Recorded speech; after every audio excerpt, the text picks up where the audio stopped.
Greetings friends and fellow nerds. My apologies, this video took a lot longer than I expected. This is the third in the series of great characters in Babylon 5, and it is the supporting characters. Now, to divide up supporting characters from main characters is rather difficult because some of these characters here could easily be considered main cast, but to keep both videos around the same length, I went with the Babylon 5 wiki and went with their list of supporting characters. It was pretty difficult to come up with scenes for these characters, as many of them are in numerous episodes. They have so many great scenes, but many of those scenes are major spoilers or give too much away. So I tried to pick scenes that don't give too much away. If you haven't seen this already, I suggest you see this series. It's now on HBO Max and in other streaming services around the world. This is one of the best science fiction shows of all time, and it is well worth your investment. Now, I was going to read out a list of the characters, but let's just dive straight into it. And as I've mentioned, there are some spoilers ahead, but they're not major. So, let's begin. First up, we have the character of Lennier, played by Bill Mumy. Now, I'm going to give two scenes from Lennier. One, here from Ceremonies of Light and Dark, where he speaks with Marcus. And another little bonus one for those of you who've seen Babylon 5 before. You'll get the reference. I failed once before to save someone I cared about. I refuse to fail again. What are you doing here? I came here to discuss the rebirth ceremony with you. You will come, I assume. Why are you worrying about that? There's much more important It things. was the last thing she asked me to do, and I will see that it is done. And if you are saying you will not come, then we have nothing more to discuss. Forget about it. It's not important, Lennier. Do not touch me in that fashion. We may sometimes look like you, but we are not you. Never forget that. Point taken. Don't you think that I want to tear this station apart looking for her?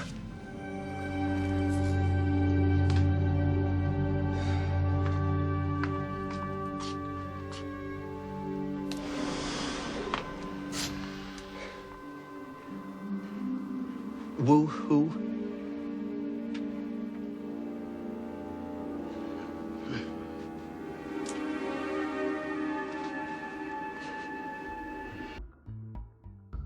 The next character we have is Talia Winters, played by Andrea Thompson. And again, as with many of these characters, I've tried to pick scenes where it doesn't give too much away, but gives a bit of a flavour of the character.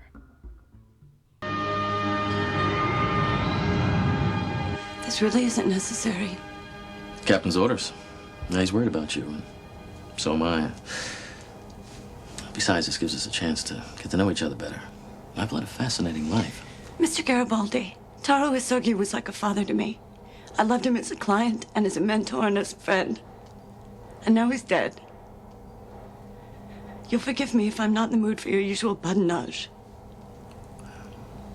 You're right.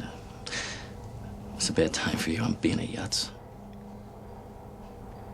Apology accepted. Could you at least tell me what badinage means?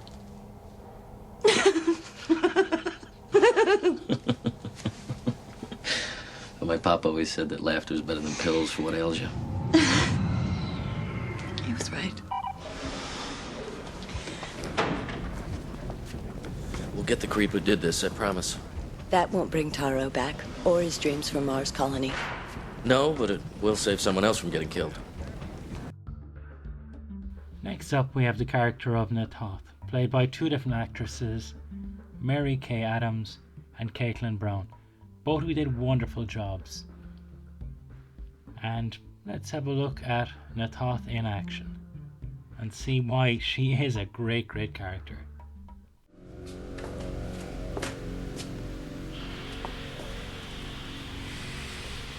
That hurt.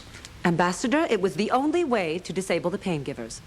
I had to hit them as hard as possible, as often as possible, and still make it appear as though I were beating you into another incarnation. And you didn't enjoy it in the least. I didn't say that. What are you going to do with Tupari?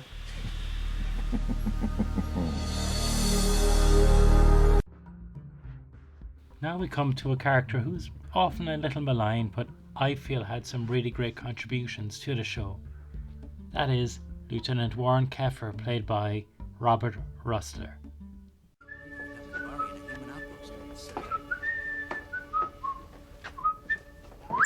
There we were facing a whole squad of bonies. I couldn't... Hey, buddy, how's it hanging? I couldn't believe what was going on. It was incredible. Well, they call me large, and this half-pint rook is Yang. Hey, what are you doing in my quarters? This is where they assigned us. Yeah, it looks like we're gonna be bunkies for a while. Here, have a nip, huh? Look, I don't know what lame brain came up with this idea, but there's no way you two are staying here. You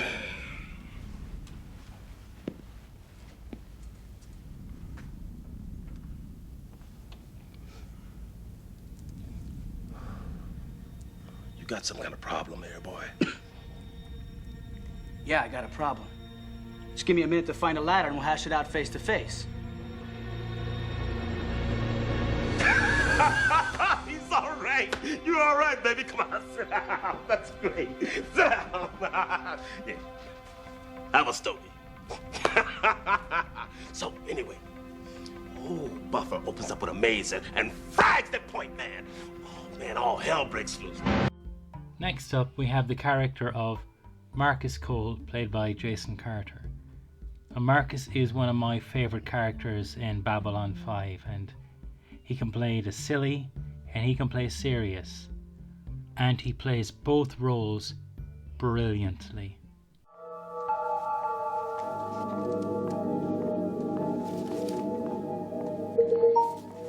Come. I thought you might want to see this. As I recall, you were somewhat concerned about where I fit in the great organizational scheme of things. So I went to the effort of preparing this chart. Now then, here's you, right here, at the heart of everything, and why not? And here's me. This is the captain, here's Franklin, here's my mum and dad. They don't actually have anything to do with it, but it's a very good picture of them, don't you think? Marcus. I actually think I've come up with a way to explain the organizational structure of Babylon 5 using the Ottoman Empire as a model. Gets a little confusing around this bit here, but one has to start somewhere. Why are you doing this? Did it make you laugh? Yes. Then my job here is done. Next up, we'll look at the character of Zack Allen. Now I suppose I should pause and say, well, why am I not going into greater depth in characters? There isn't really the time, and I don't want this video to carry on for too long. So I'm just going to show scenes from the videos, from the episodes, and I will do more in-depth character studies of the individual characters themselves in later videos. So without further ado, let's get back to the video at hand and look at Zack Allen. An informal meeting. I'm glad to see we're adding new members to the Night Watch. Even though I don't recall seeing any recent reports from you, Mr. Allen. No, hasn't been much to report. How strange. Your associates have filed reports. One of them describes potentially disloyal acts on the part of a store owner in Zocalo, one Xavier Darabuto.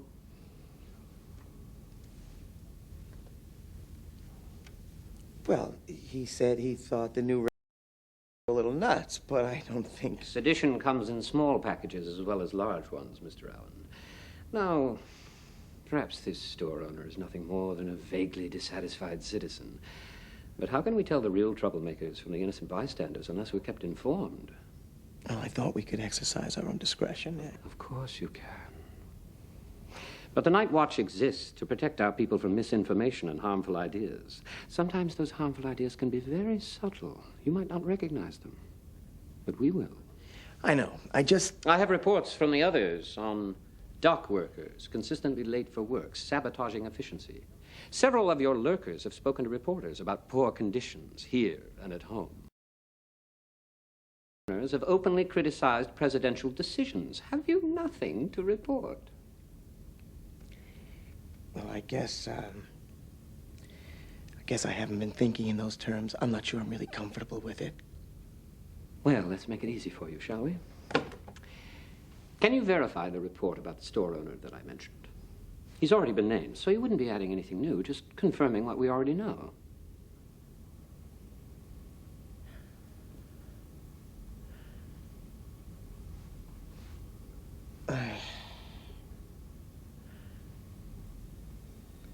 I guess, I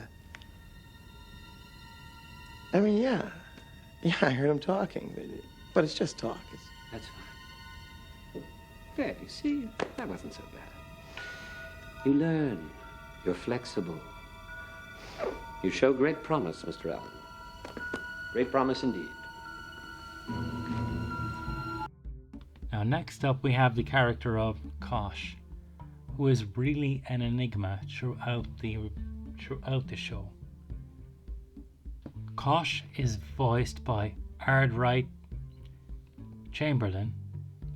The physical actor is Jeffrey Willard, and in one episode, when we saw Kosh outside of his encounter suit, he was played by Joshua Patton. We've confiscated the fake encounter suit. It's a pretty close match to your own, at least from the outside. Why? Deuce wanted the people to think that he had the Vorlons working for him. Figured it would add to his image and intimidate people. Why? Well, after all, no one knows exactly what you look like. That makes some people a little nervous. Good. Next up, we have another of my favorite characters. That is Lita Alexander, a commercial telepath who, well, let's not spoil it.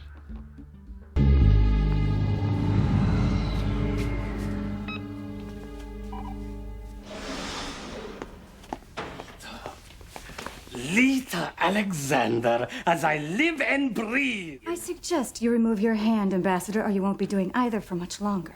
I was just surprised to see you, that's all. Do you know that I was thinking about you just the other day? My extremely overpaid sources told me that you had been seen arriving here in a Vorlon transport. Now, they are a profoundly unreliable pool of information on the best of days, so I said, no, it cannot be her. The Vorlons do not even one as attractive as you. Besides, if it were you, surely you would come by and say hello to your old friend, Londo.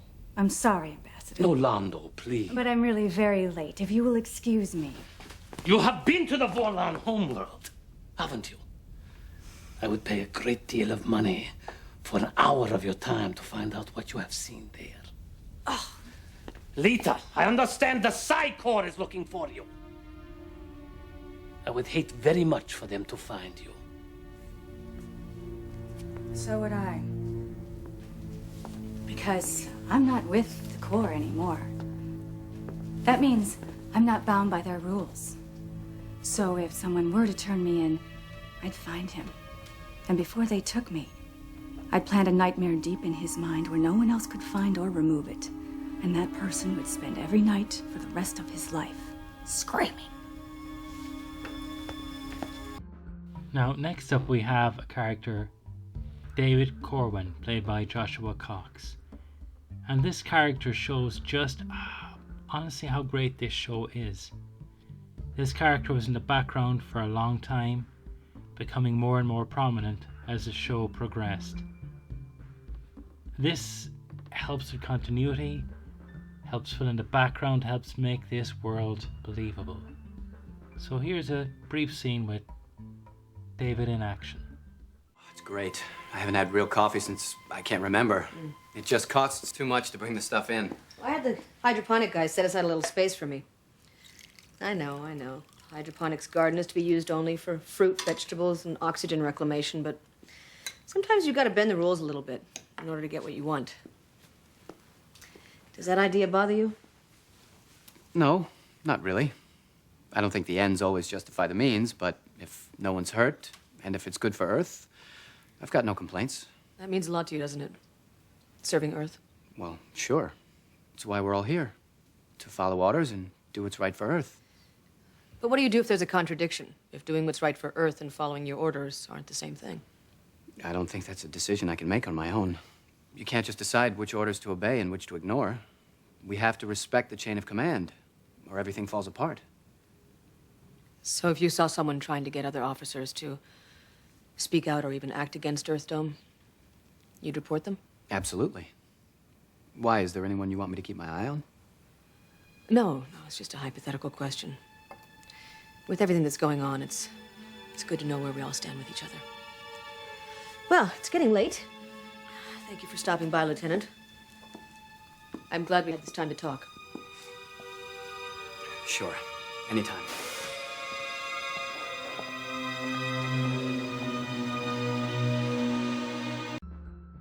Now last but by no means least, we have Vir, or Vir Koto to you and me.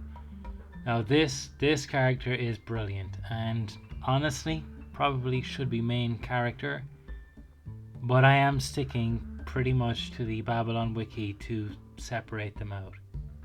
So just enjoy this scene from Vir.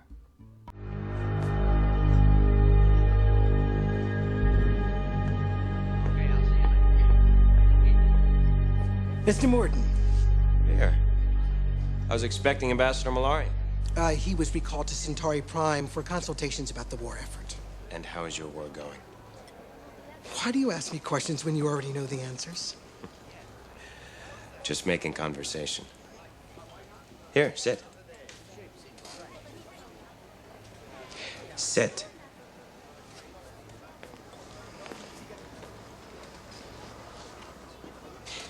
You don't like me, do you, Vir? I find this surprising. After all, my associates and I are doing everything we can to help your people reclaim their place in the galaxy. I should think you'd be grateful. Is there a reason you sent for me? I sent for Ambassador Malari. But you're here, he's not, and it can wait. If restoring the Centauri Republic means nothing to you, what does? What do you want? I'd like to live just long enough to be there when they cut off your head and stick it on a pike as a warning to the next 10 generations that some favors come with too high a price. I want to look up into your lifeless eyes and wave like this. Can you and your associates arrange that for me, Mr. Morton? Here's the information Ambassador Malari asked for. Give it to him when he arrives. You can go now.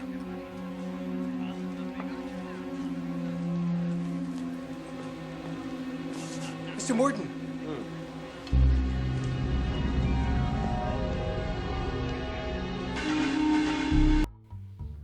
And that's the supporting characters of Babylon 5. I really hope you enjoyed it. Now, there was so many scenes I wanted to include, but they're major spoilers, and on a show like Star Trek, you could stick them in because it wouldn't make a difference. But this show, Babylon 5, it has consequences for spoiling because something that happens in Season 1 can have ramifications in Season 5. And I know many people are discovering this show now. I wish you had discovered it sooner. But with it coming out on HBO and it being available on streaming on other platforms around the world, you are now discovering what is possibly one of the greatest science fiction shows of all time. And my god, I'm almost at 20 minutes. Guys, if you stuck around, thank you so much. I really appreciate it, and if you like this video, please give it a thumbs up. If you didn't, you know what, give it a thumbs down, but either way let me know, because I do appreciate your input. Negative comments as well as good, because that helps me improve my content, and that will help my channel grow. Thank you so much. Just a quick note, I am working currently on the main cast of Babylon 5. It will be of a similar format. And I want to revisit the recurring characters and one-off characters, because my god, there's one or two I have come across again and I wondered, how did I leave them out of the first video? So that is upcoming too. The best recurring characters part 2 and best one-off characters part 2. So if you haven't already, I really would appreciate it if you'd subscribe and hit the bell and get notifications on any upcoming notifications and hopeful live streams. Thank you all. And I'll end this as I usually do. And may you all get to heaven a half hour before the devil knows you're dead. God bless you, nerds.